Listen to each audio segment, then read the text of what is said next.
Hi there, Gwyneth. Hi, can you start by just giving us a little introduction to yourself? Yeah, certainly. I live in the UK and have been here for all of my life with a brief sojourn in South Africa. I'm a coach and facilitator and psychotherapist, and I work mostly now with progressive leaders and teams on climate and ecological crisis challenges, whether those are current challenges or potential. So what I try to do is help people to engage with their heads and their hands as well as their hearts, because often I found that people with such the situation that's happening right now is that people are thinking about stuff and going straight to action and really not connecting enough with the reality of what's happening in our world, so that they're making decisions which aren't necessarily always the best for the long term, for example. So I believe that if we can bring those three elements together, then all kinds of possibilities can emerge. I also deliver keynotes to coaches and coaching psychologists and managers and leaders around climate and around similar related things, climate leadership. And also I'm a Time to Think faculty member, so I teach and qualify coaches and facilitators in working with the thinking environment. Fantastic. So I'm going to start just with that question that comes from the work that Reconnects, which is, what's one thing that you love about being alive in this world or on this earth? Yeah.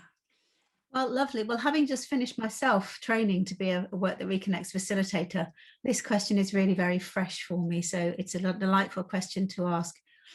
And I've increasingly realized that what makes me feel good to be alive in the world is feeling part of something that's so big.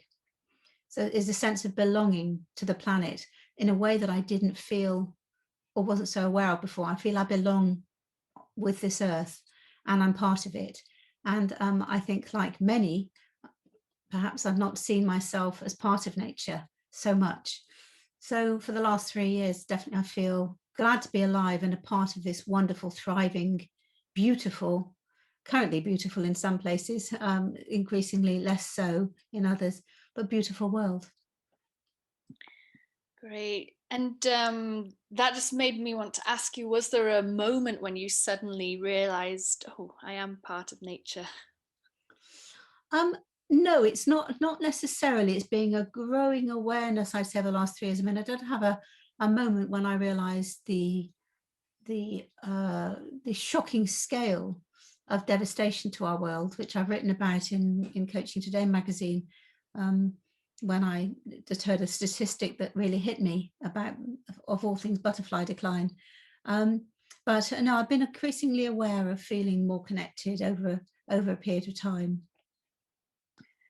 Great. And so, yeah, could you tell me a bit more about what does it mean for you to coach with the earth in mind? Because I see that's what you're Mm, talking about a lot at the yeah. moment, isn't it? But it's something that I've been thinking about for a while, and I know it's certainly something that the coaching and the therapy professions are looking at, is that we are all part of a system that we interact with and that we impact upon. And traditionally, coaching is seen as something that's very performance driven often.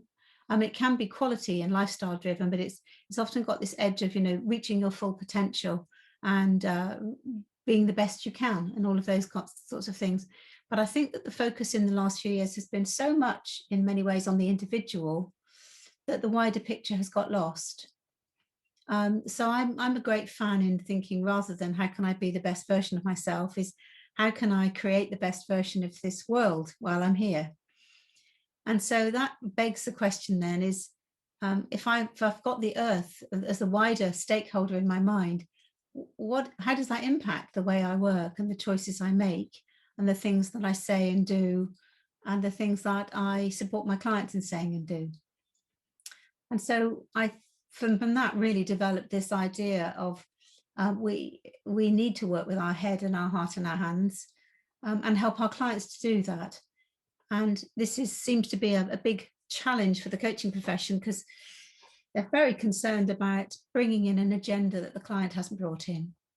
It's quite a privileged position to ask that question, isn't it? Yeah. It is quite a privileged position to ask the question of how do we bring our agenda in. when in parts of the world the agenda's fit clearly firmly in the room, lapping at the doors, or burning away at your backyard. So, but often, of course, those are crisis situations, and coaches aren't often called to work in crisis situations at the moment. So I think that's a question that we can ask from a place of privilege, but sooner or later we won't be asking it from a place of privilege, because we will all increasingly feel the impacts of climate change. So that's one aspect of it. But I think while we are thinking about that, and that concern that coaches have around professional ethics, around forcing an issue into a conversation, I don't think it needs to be like that. I don't think that it would be appropriate to, if somebody's come to you for coaching to talk about how they are interacting with other people, for example, and they want to become a better communicator in relation to the job they're doing, then it would be possibly, completely, well, it would be clumsy to suddenly in the middle of a sentence say, well, what about the climate then? So I think we have to find much more elegant ways to let people know who we are, what we stand for, and what kind of work we do before they've even met us. So I think the contract that we have with people really starts before they meet us. So I'm very clear to the external world that these are the things that I work with. And when people contact me for coaching, they may contact me to say I want to, or teamwork or facilitation, they may contact me to say that they want to work on something that's not related to climate. But in having conversations with them before we even begin to work together, I'll find out what's important to them. What are their values? What's their role? And I often do ask people with obviously there's a lot going on around climate change and ecological emergency at the moment. How does your role impact on any of these areas? What's your role in this organization around that? And frequently people say, well, that's interesting you asked that, because actually we don't even talk about it here. So I'll say, well, is that something you would like to talk about? And if they say yes, I say, fine, we'll bring it in when you want to. And if they say no, I'll say, that's fine as well. It may arise during our work and it may not. So I'm not in a position where I'm currently forcing anyone to do anything they don't want to do. But by the very act of them beginning to interact with me and the things that I talk about, for example, I might use metaphors around nature. I might sometimes invite them to come out in nature once we start to meet up again. I might send them reading that is more systemic to encourage them to think systemically. They could choose to read it or not.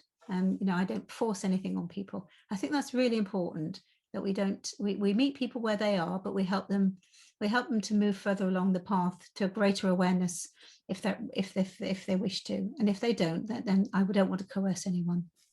Yeah. And at the same time, there's a big difference, isn't there, between bringing climate change into the room and just bringing the person's connection to the wider sphere of the earth into the room. Because it's interesting, I've just been reading some James Hillman, and this whole idea that, we've inverted the psyche. We've decided that the soul and psyche takes place in this private space inside each individual's head. And we don't talk about how that individual is part of this wider web of life in the coaching room. Yeah. So it's very true. It's very true. But increasingly, and I think lockdown and COVID-19 has given people a greater sense of connection with that wider world. And I'm hearing a lot of people saying they want to really keep that connection going when things go back. And I don't want to say to normal, but when things go back, when they start to meet again in offices, and when they start to do the commutes and all of that, there's a really strong sense from people I'm talking to that they have reconnected with something wider than just themselves and their small world. And also what they've done a lot during this time is revisit their values. And worked out what's really important. And I'm hearing a lot of people saying, I don't want to go back to the way that my life was, because the things that were really important were being pushed aside for other more fleeting things. And how is it for you now when you think about going back to normal, as everyone's talking about in this business as usual? How does that clash with the way that you maybe see the future unfolding? Yeah. Well, I've not for a while for example, I made some choices a few years ago about how my life needed to change in response to the climate emergency. So there are certain choices I make already around how I live, how I travel, and those kind of things, what I eat. So I believe this has not been as much a shock to me as it could have been had I not started that journey some years ago. So going back to what I did before, will be continuing to have the least possible detrimental impact on the planet that I can, and continuing to hopefully raise awareness amongst others of how we can look after our Earth and each other better as a whole society. So I won't be jumping on a plane, as I haven't done for years, and I will be managing my resources frugally as I do. And I'm looking forward, though, to seeing people in the flesh again. I have to say, I am looking forward to being in a room with a team. We've tried to do various work over the last year on team building for new teams online, on Zoom. And where there are disharmonies, you just can't work with them in quite the same way that you would do if you were together. And all the other things that go on outside of, team meetings, all the coffees and the water cooler conversations and the drinks in the pub and the socials and all of that. So I am very much looking forward to working with my clients again on things like that. So when we think about the future, and I know you've just done the training in the work that Reconnects as well, so I think that might weave into it nicely. But yeah, for you, what is your biggest worry about the future? And yes, maybe where is there also a source of hope alongside that? I think my worry is there are a few worries, but the biggest one would be that people are believing that technology can fix this way, sort us out. I had the privilege, really, this last couple of years of learning a lot about climate change. I've been to both Oxford and Cambridge universities. I've been on the Ellen MacArthur Circular Economy course, and that was a wonderful course.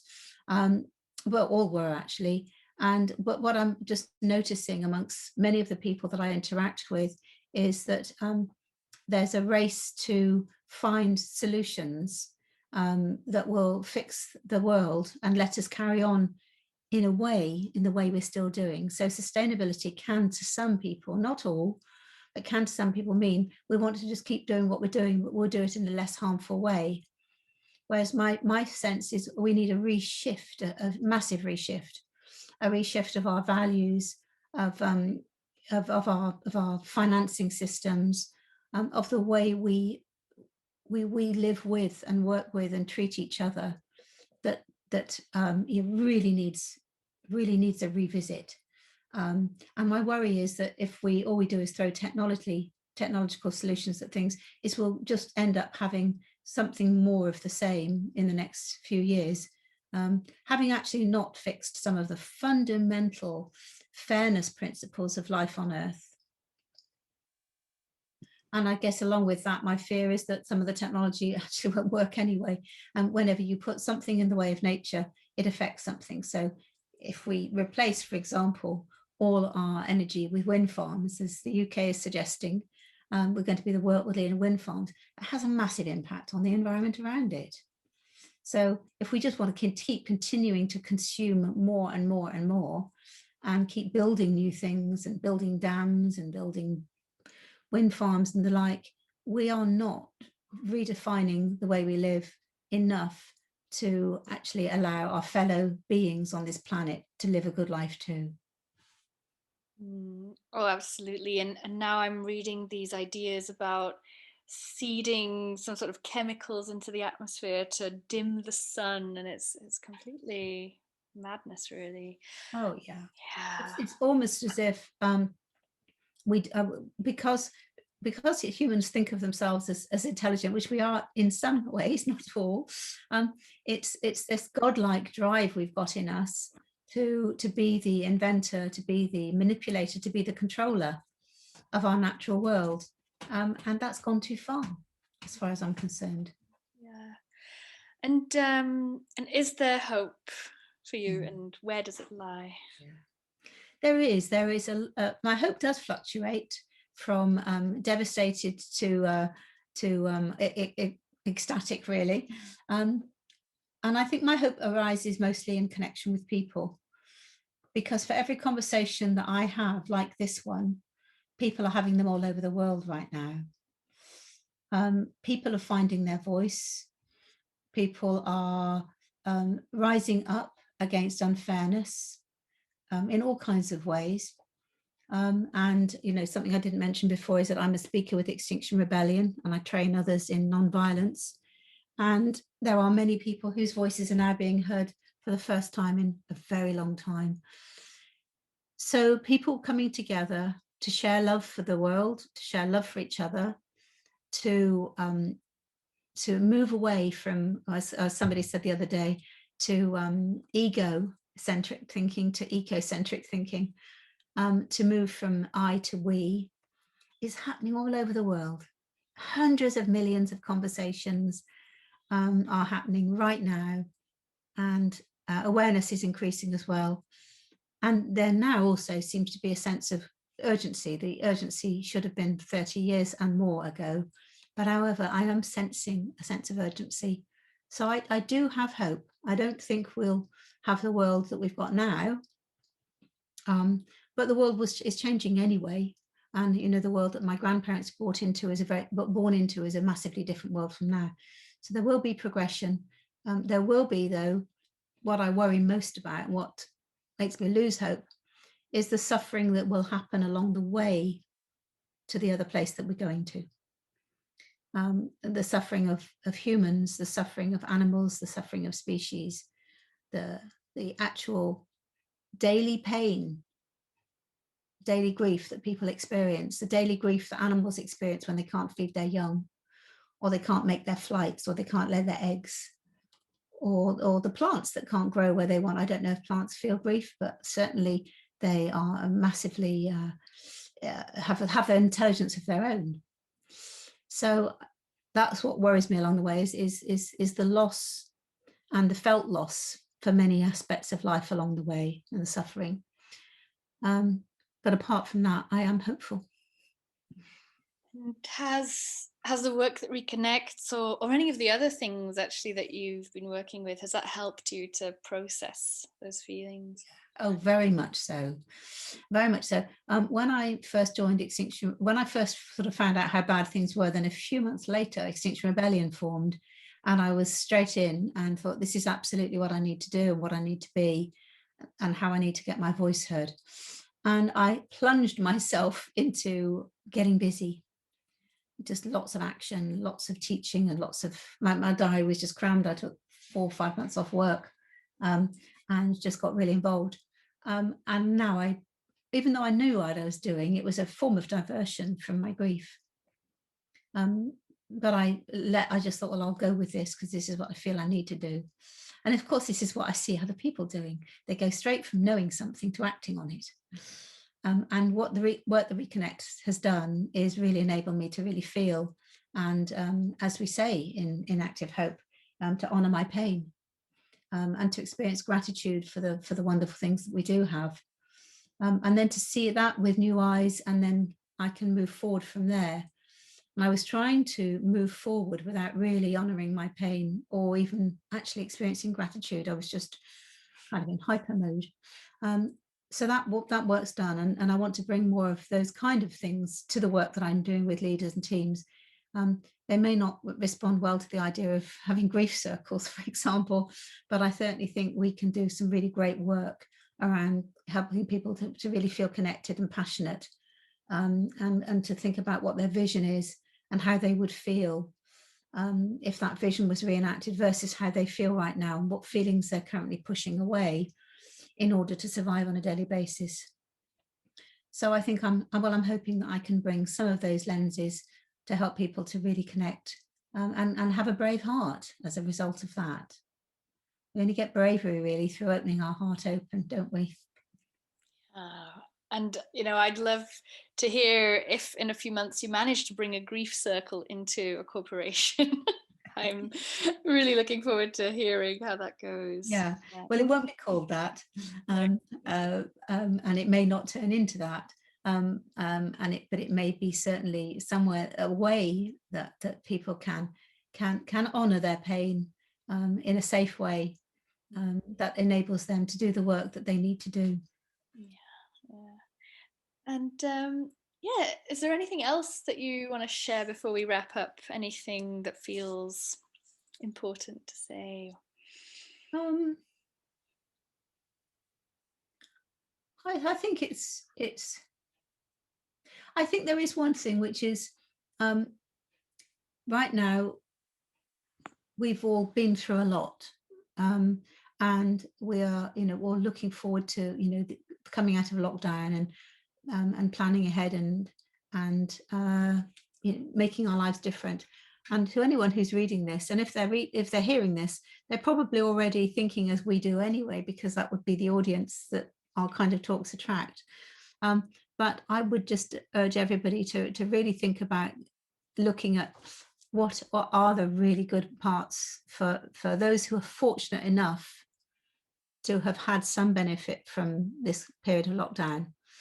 And the human spirit, even those who haven't actually had something good. I used to work a lot with trauma and critical incidents, and it was astonishing how often people who'd been through the most horrendous things in their life would experience gratitude for something that it gave them. It used to humble me. So and they'd say, I wish it hadn't happened, but now that it has, I've maybe reevaluated what was important, or I found strength that I didn't know I had, and things like that. And so, yes, we've all been impacted by COVID, and I'm one of the more fortunate ones who hasn't lost a family member or had illness in our family. But how we can use this time to think about what's important that we take forward, what must we not lose, that this has been in some ways, obviously not for everybody, but in some ways a gift of some kind, even if we've lost some things. So I say that very lightly, because I know that for some people who don't live where I live, who've experienced the most horrendous time. So I really do want to honour those as well when I say that, and the number of privileged people who've had a better time in lockdown than the number of people all around the world that not even just lockdown, but are living with water lapping around their homes, and with forest fires, and with air pollution that's killing their babies in utero. So I've got to put that balance out there too. Thank you. All right. Well, thank you so much for spending this time with me this morning. Thank you for inviting me, Gwyneth. And I want to appreciate you for the work that you do, for the care that you bring to the work you do, and for the way that you so often enable people to have conversations that they didn't think they were going to have, and you make that very possible for so many. And I'm a great admirer, so thank you for inviting me.